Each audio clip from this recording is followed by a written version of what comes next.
Hi, everyone. Welcome back. And if this is your first time here, welcome. I'm really glad you're spending some time with me today. For this episode, we're talking about something most of us keep very close: our mobile phones.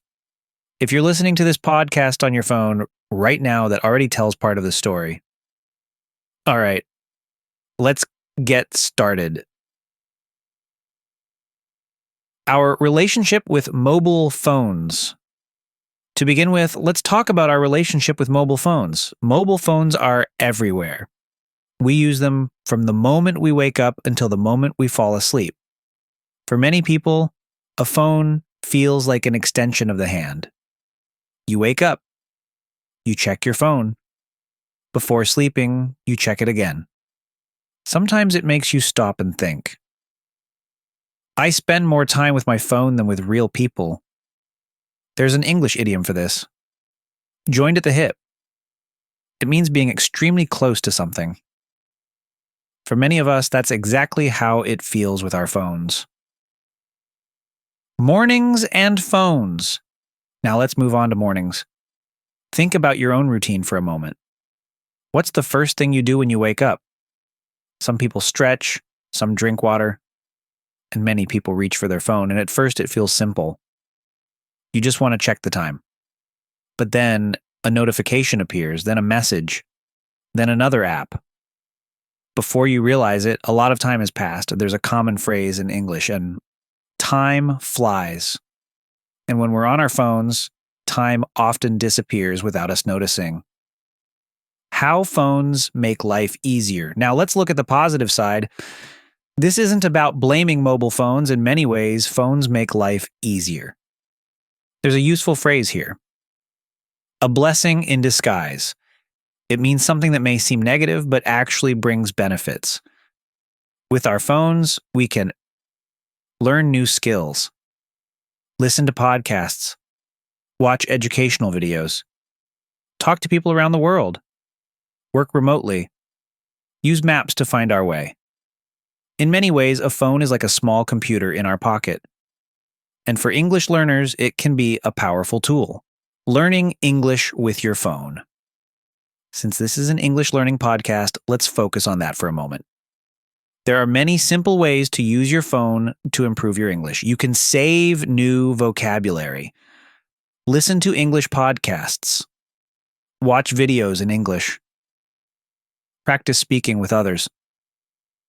There's a very common phrase you might know: practice makes perfect.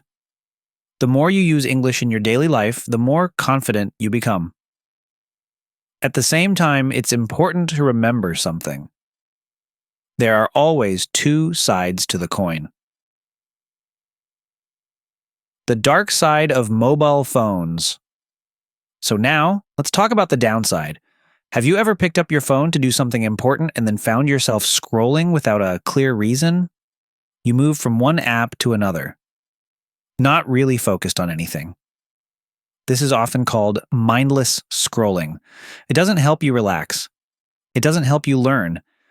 It just uses up your time. After that, you might feel tired or disappointed, wondering where the time went. That's when a phone starts to feel like a time thief. Phones and attention span. Another important topic is attention span. Many people notice it's harder to focus these days. You start watching a video, then you check a message, then another app opens, and suddenly you forget what you were doing. There's an expression for this: all over the place. When attention is all over the place, learning becomes much harder. And for learning a language, focus is especially important. Phones and relationships. Now let's talk about relationships. Think about the last time you went out with friends or family. People sitting together, but everyone looking at their phone. There's a phrase that describes this well: physically present, mentally absent. Phones help us stay connected online, but sometimes they take our attention away from the people right in front of us.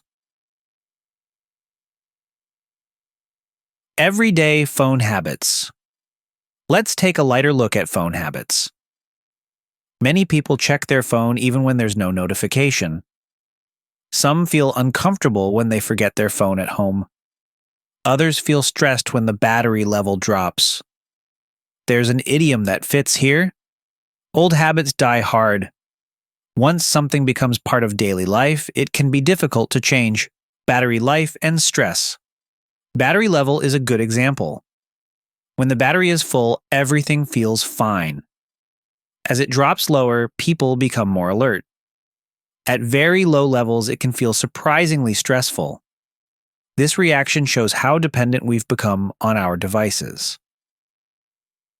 Using phones in a healthy way. So what's the solution? Quitting mobile phones completely isn't realistic. They're part of modern life. Instead, the goal is balance. There's a helpful idiom here. Everything in moderation. Using your phone is fine. Using it wisely is even better. You can use your phone to learn, to grow, and to stay connected. Just try not to let it control your time and attention. Final thoughts. Before we finish, I want to leave you with one simple thought. Your phone can be a distraction, or it can be a tool for self-improvement. The difference is how you choose to use it.